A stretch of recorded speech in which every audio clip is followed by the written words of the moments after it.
Colgate Tooth Powder's Theater of Romance presents My Man Godfrey.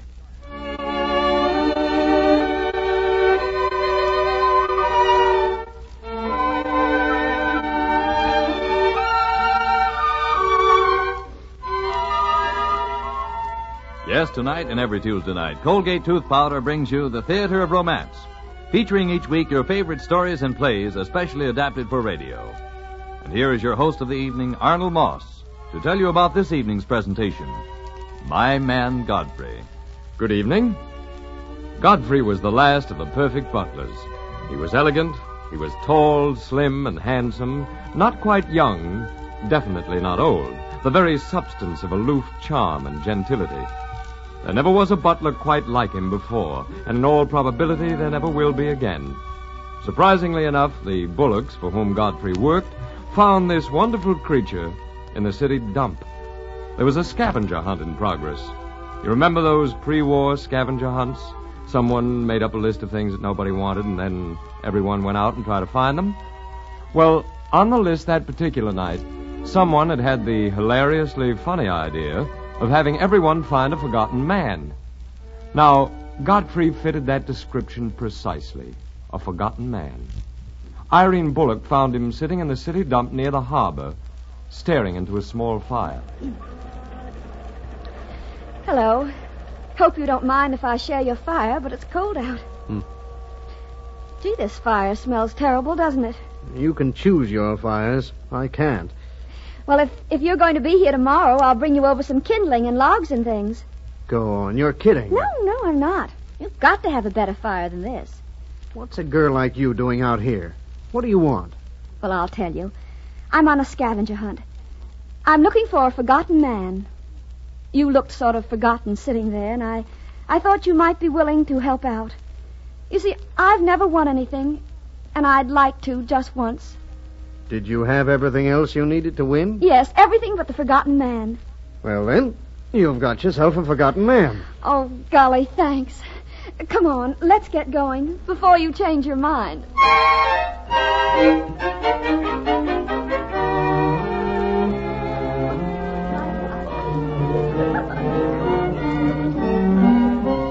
I guess we win, Mother. This is Godfrey.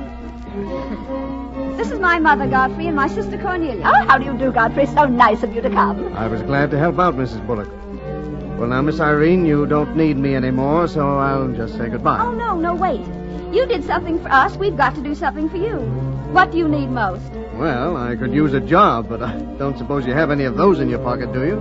Matter of fact, we're looking for a butler. Ours left today. Could you be a butler? Oh, don't be absurd, Irene. We know nothing about this man. We know all about the last one, Mother, and he got away with most of the silver. You surely wouldn't take a tramp like that into the house. Look at him. Why, he's perfectly disgusting. Cornelia, you're an awful stinker.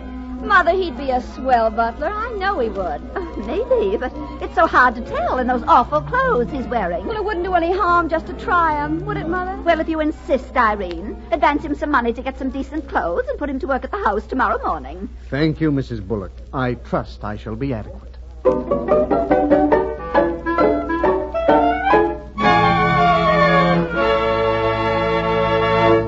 And while Godfrey's getting a butler's outfit together, let's listen to Del Charbet for a moment.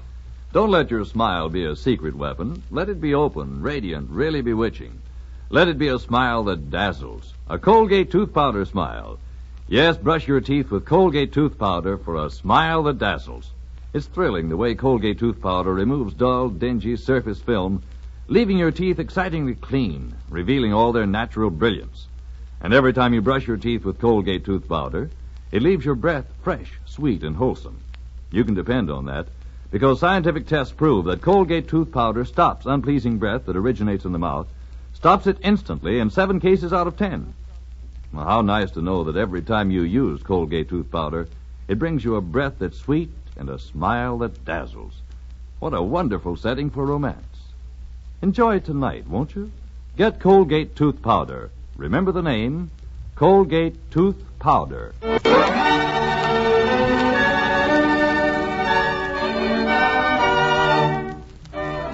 And now back to the Bullock Mansion, where Godfrey is starting his first morning by taking the breakfast trays around.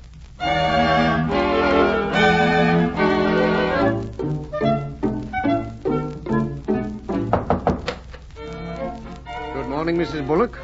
Is it morning? Oh, well, good morning. Good morning, madam. I trust you slept well? Oh, my, but you're a beautiful butler. Where have you worked before? If you will permit me to put your breakfast tray here, Mrs. Bullock. Oh, yes. Thank you. Why, I worked for Mrs. G. Hopkinson Parks. She's a Mrs. John Bogart now. Did she give you a reference, Godfrey? No, there was trouble between us, so I left without it. Will that be all, madam? Oh, yes, thank you, Godfrey. Oh, and by the way, I think you're very handsome. You must tell me more about yourself. Good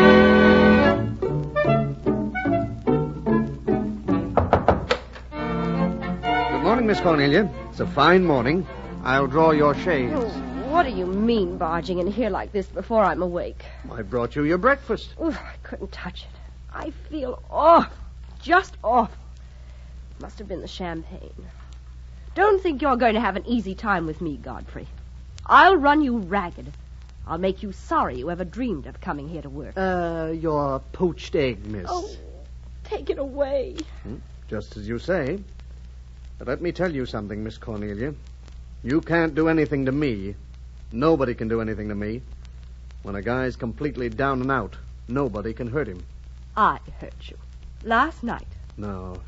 It was only what you stood for that hurt me. I hurt myself. If that will be all, Miss Cornelia, I have to get on with Miss Irene's breakfast. Good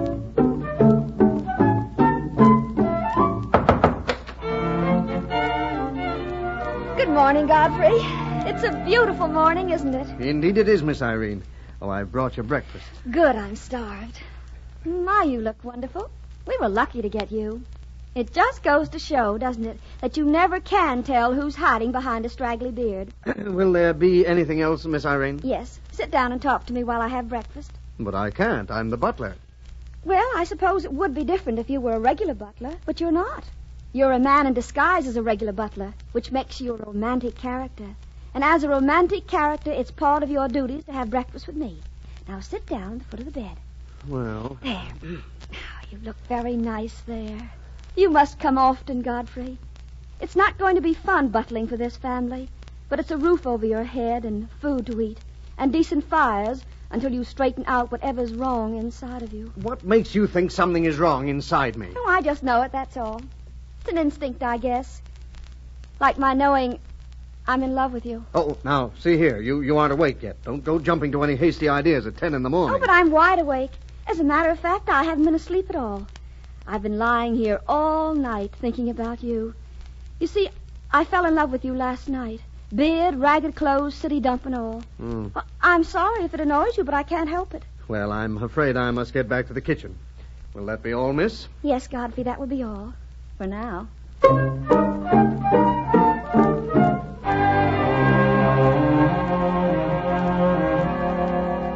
Will you have another cup of coffee, Mr. Bullock? No, thank you, Godfrey. Oh, good heavens. Something wrong, sir?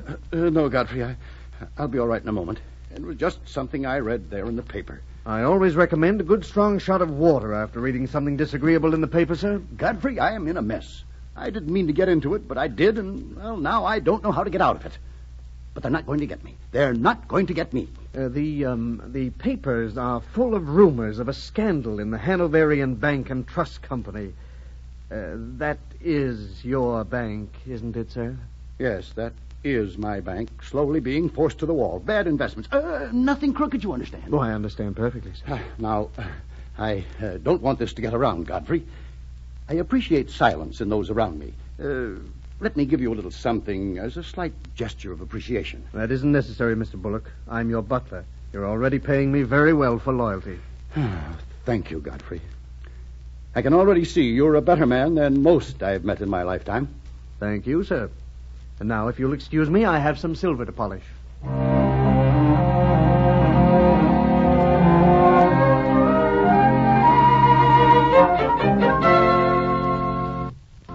Hello, Godfrey. What are you doing? Polishing the silver. Isn't that rather obvious, Miss Irene? Let me help. That isn't necessary. Oh, but I'd like to. Really, I would. I could pretend it's our silver. Yours and mine, Godfrey. And that we're getting it ready for a party we're giving. Godfrey, have you ever been in love? Now and then. Well, you seem very aloof and unapproachable on the whole subject, I must say. That's because I'm a butler and you're the lady of the house. If you were the parlor maid, then that would be a different story. What would happen if I were the parlor maid, Godfrey? Oh, probably kiss you in the pantry and take you to the movies on Thursday nights and Saturday afternoons and hold your hand in the back row. Well, as long as we're in the pantry, couldn't you sort of pretend I was the parlor maid? I'm afraid I am a thoroughly realistic butler. You don't believe that I'm in love with you, do you? Or is it that you don't care? You don't care that I'm unhappy all the time and that I cry when you walk in and out of rooms and don't look at me. Certainly I care. I want to go right out and buy you a teddy bear and a lollipop. Oh, Godfrey!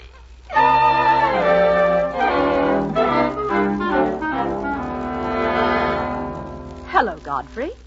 Cleaning the silver, I see. Is there something I can do for you, Miss Cornelia? No, thank you, Godfrey.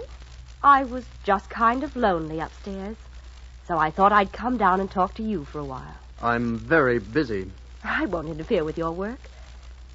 You don't like me, do you, Godfrey? Not particularly.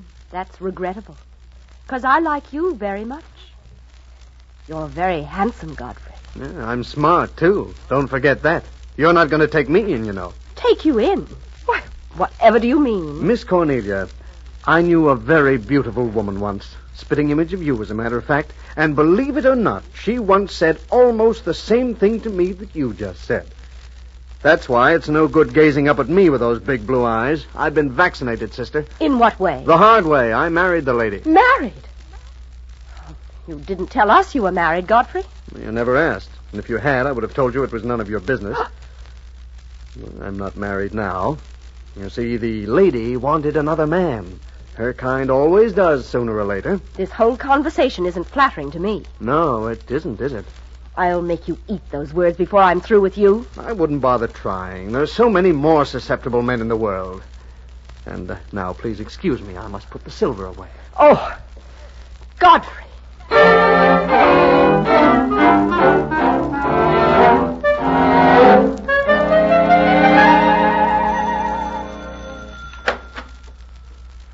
Hello, Godfrey. I came home early from the party just to see you. You know what? I went around all evening carrying a torch, and everybody that saw me said, "Look at Irene Bullock carrying the torch for Godfrey."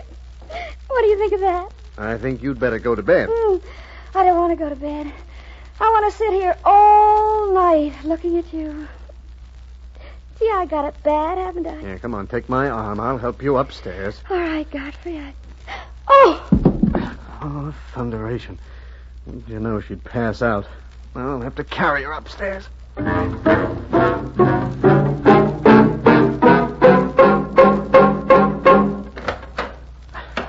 Now then, Miss Bullock, right into the shower for you, clothes and all. Hey, that's cold water. Why, you little faker, you let me lug you up those stairs thinking you passed out.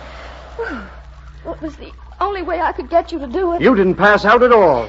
I haven't even had a drink. Oh, Irene, why do you do these things? What gets into you? Oh, Godfrey, you're so naive.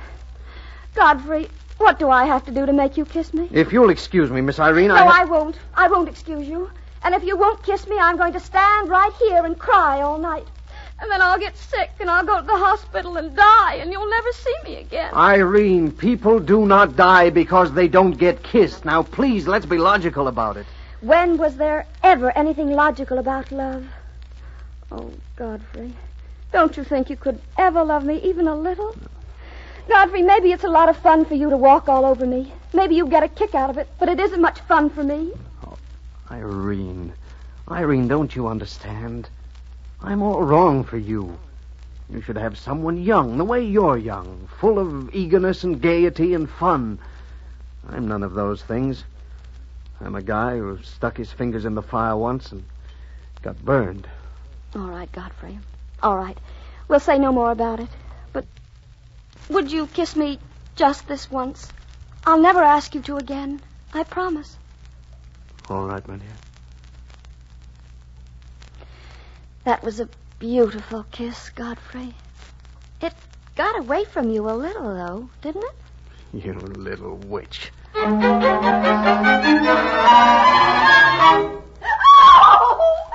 What is it, Mrs. Bullock? What's wrong? My pearls are gone. Godfrey, someone's stolen my pearls. Oh, Godfrey. Now, control yourself, madam, please. Please. They're, insured, aren't they? Well, yes, they are.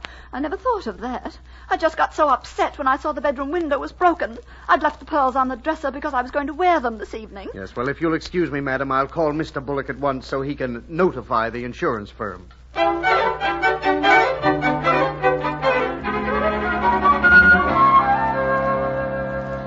Godfrey, did you steal Mother's pearls? Of course not. Well, I thought you might have. You seem to have a lot of money lately. And I've been sitting in the living room listening to those horrible insurance men asking all sorts of questions about you. They think you did it. Well, I didn't. Of course, it's perfectly all right with me if you did, you know. I'll stand by you.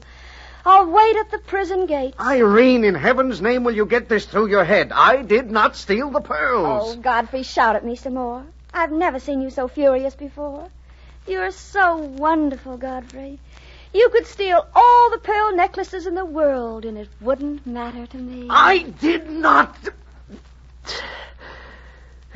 Yes, Miss Irene. Thank you, Miss Irene.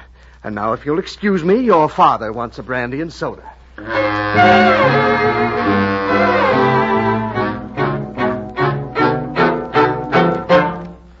Is that a brandy and soda in your hand, Godfrey? How did you know that was what I wanted? I thought it was what you needed, sir, with all your trouble and everything. What do you mean, my trouble? Well, sir, with conditions as they are at the bank, it seems to me a great many people might suspect you had, shall we say, hypothecated the necklace yourself. Of course, that would be a silly thing to do, but you know how people are. Yes, I should say that would be a silly thing to do. Yes. You know, sir, if I had, shall we say, hypothecated the pearls under those circumstances, I think I'd return them pretty darn quickly, sir. Godfrey, who the devil are you? Your butler, sir? You're not a Department of Justice man, are you? Oh, no, I'm exactly what I claimed to be in the beginning, a forgotten man. And I guess in my own way, I'm trying to keep you from becoming one, too. The pearls will be put back, Godfrey. And thank you. Oh, and since you're in need of money, sir, I think I can loan you enough to help you out at present. Will you do that for us? Yes. You don't seem surprised to hear me say I can. I might as well admit it. I know who you are, Godfrey. I've known ever since the insurance men were here. They naturally had to look up everyone in the house. I didn't say anything to you because it was your secret, and I respected it as such. It does give you a funny feeling, though, to have one of the richest men in the country working for you as a butler. Why are you doing it, Godfrey? Well, Mr. Bullock, when my wife walked out with another man, I lost interest in living, even in dying. I just felt numb, and I wanted to lose myself and my identity so no one would pay any attention to me at all. And then Irene came along, and, well, I felt differently about everything. I suppose you'll be leaving us, now that we know your secret. Oh, yes. For one thing, you can't afford a butler anymore, and I can't afford to be one. I'm going back to live my life again, and this time I'm going to make it a good life. And now, if you'll excuse me, sir, there's something I have to talk to Irene about.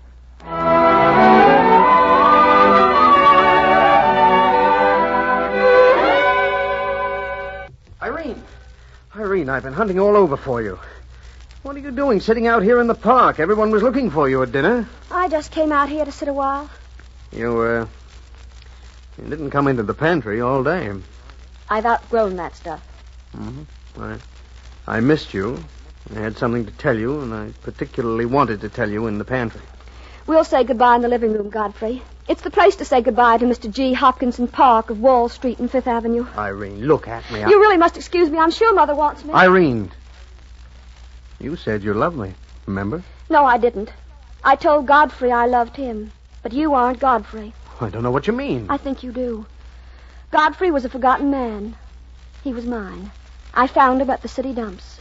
He had nothing, no money, no clothes, no food. And I had all those things.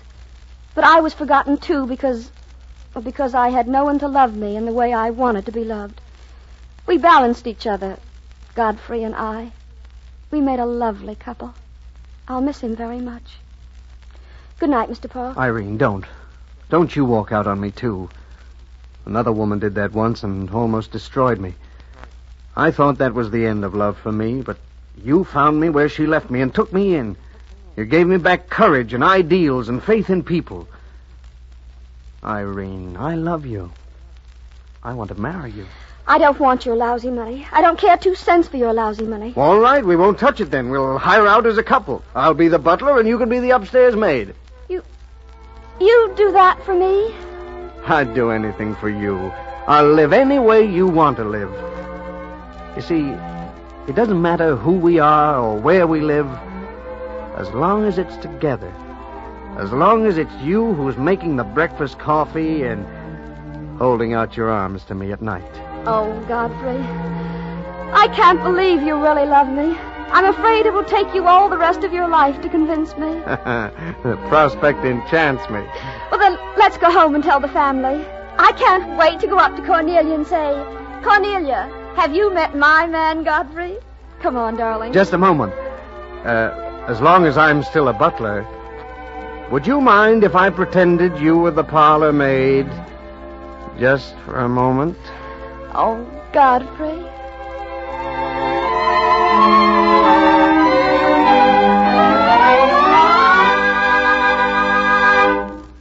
The curtain has gone down on My Man Godfrey, and in just a moment Arnold Moss will tell you about next week's play.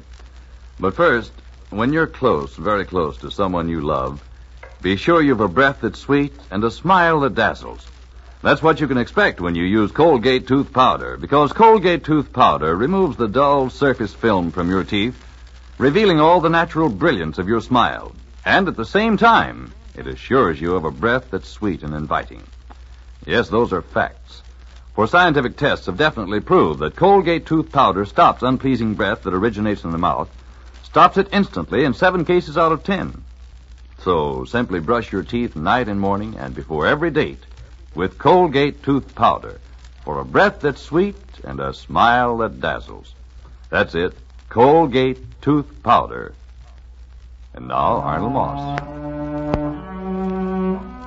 Our play next week is the famous comedy drama of the girls who live and hope and dream of seeing their names in the lights of Broadway. Stage Door by George S. Kaufman and Edna Further. Until next Tuesday, then, when Colgate Tooth Powder's Theater of Romance will present Stage Door. This is your host, Arnold Moss, saying good night and wishing you love, happiness, and romance. In tonight's play, Godfrey was played by Peter Donald and Irene by Peggy Conklin. The radio adaptation was written by Gene Holloway, the music composed and conducted by Ben Ludlow, and the production was directed by Mark Slobe.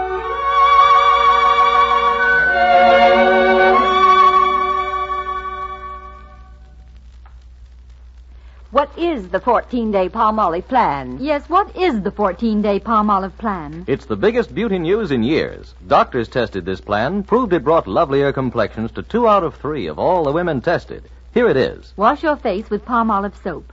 Then massage for a full 60 seconds with Palmolive's lovely soft lather. Then rinse. Do this 3 times a day. Easy to do, yet 36 doctors proved this Palmolive plan brings a lovelier complexion to 2 out of 3 women. No matter what type of skin you have, dry or oily, the 14-day Palmolive plan works. So get Palmolive. See what Palmolive can do for your skin in only 14 days. This is CBS, the Columbia Broadcasting System.